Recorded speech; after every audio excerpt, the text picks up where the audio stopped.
I just read about yet another terrorist attack in France. A 25-year-old Muslim named Larosi Abdallah followed a French police chief home, stabbed him to death while shouting Allahu Akbar, then tortured and killed the police chief's wife, who was also a police official, in front of her toddler son. Now, the typical response to these attacks from moderate Muslims, Muslims who don't approve of terrorism, is that people like Abdallah have misunderstood Islam and that anyone who associates his actions with Islam must be a racist, Islamophobic, hate-mongering bigot. Based on this common response, I have three questions for moderate Muslims. First, suppose the toddler whose mother was tortured to death in front of him in the name of Allah grows up and remembers what happened the night his parents were brutally murdered. Suppose he starts wondering why Abdallah killed his parents and that he turns to Islam's most trusted sources to seek understanding.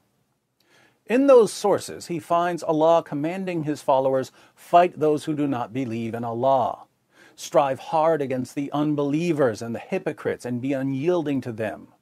Fight those of the unbelievers who are near to you and let them find in you hardness. In the hadith, he finds Muhammad declaring, I've been commanded to fight people until they bear witness that none has the right to be worshipped but Allah. If this young man, or any other victim of an Islamic terrorist attack, studies the Muslim sources and sees a connection between the attack and the commands of Islam, would he be a bigot for becoming concerned about the spread of Islam? I can only assume that the answer is yes, because no matter how many people are slaughtered in the name of Allah, and no matter how clearly such attacks are commanded by Allah and Muhammad, moderate Muslims call people hate-mongers and bigots for expressing any concerns about Islam. This brings us to my second question for moderate Muslims. The reason you're convinced that people who criticize Islam are racists and Islamophobes goes something like this. Since there's no connection between Islam and terrorism, anyone who thinks there's a connection between Islam and terrorism must be delusional. The source of this delusion can only be hatred or bigotry. So anyone who's critical of Islam must be a racist and an Islamophobe. Now, let's pretend, for the sake of argument, that you're right and that Islam is actually a religion of peace. My question is this. What's the difference, practically speaking, between, on the one hand, a religion that commands its adherents to violently subjugate unbelievers, and, on the other hand, a religion that only sounds like it commands its adherents to violently subjugate unbelievers? In other words, what's the difference between a religion that commands fight those who do not believe in Allah and really means it, and a religion that commands fight those who do not believe in Allah but doesn't really mean it? In both religions, there are going to be people who obey the command, either because the religion really commands it or because the religion sounds like it commands it. And in both religions, there are going to be large numbers of people who don't obey the command because they don't take it very seriously. Either way, people are being killed. So why is a religion that's actually peaceful but sounds violent to many of its adherents somehow less of a threat than a religion that sounds violent because it is?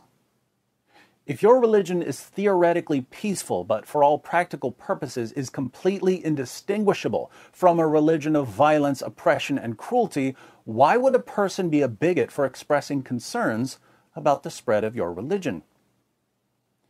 Third question.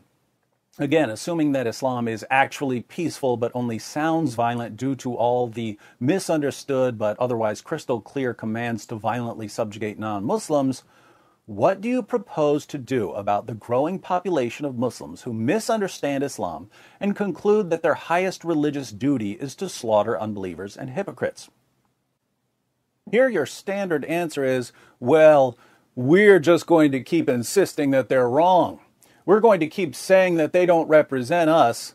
We're going to keep marginalizing them. We'll say it in a press conference. Two problems with this answer.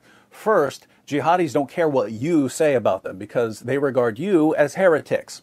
When you throw out some of the clearest commands of Allah and Muhammad because you don't like them, you become just as much of a target as the rest of us, because the Quran commands Muslims to wage jihad not only against unbelievers, but also against hypocrites.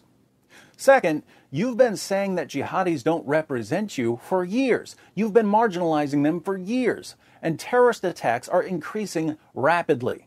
Here's a chart of global deaths from terrorism between the years 2000 and 2014. Do you see the rapid increase in recent years?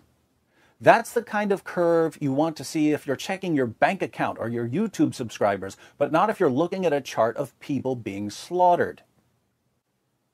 This curve means that your current strategy is about as effective as the Bring Back Our Girls hashtag campaign was for rescuing girls kidnapped by Boko Haram. Jihadis don't care about your hashtags, and they definitely don't care what you say at your press conferences. So, do you have a plan B? Do you have any ideas whatsoever about stopping this trend?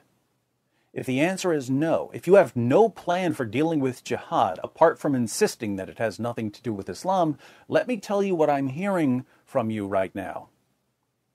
The message of moderate Muslims is this: our religion is growing rapidly. It's a peaceful religion, but our most trusted sources are filled with violent commands that are easy to misunderstand if you don't radically reinterpret them to bring them in line with Western values. Unfortunately, because some Muslims don't reinterpret them, there's a sizable and growing number of jihadis who want to slaughter as many of you as possible. Moreover, there's absolutely nothing we can do to stop the growth of this violent movement. However, if you're at all concerned about the spread of our religion, a religion that always comes with a misinformed but uncontrollably violent element, you're a racist and a bigot. If I'm missing something here, please enlighten me in the comments section.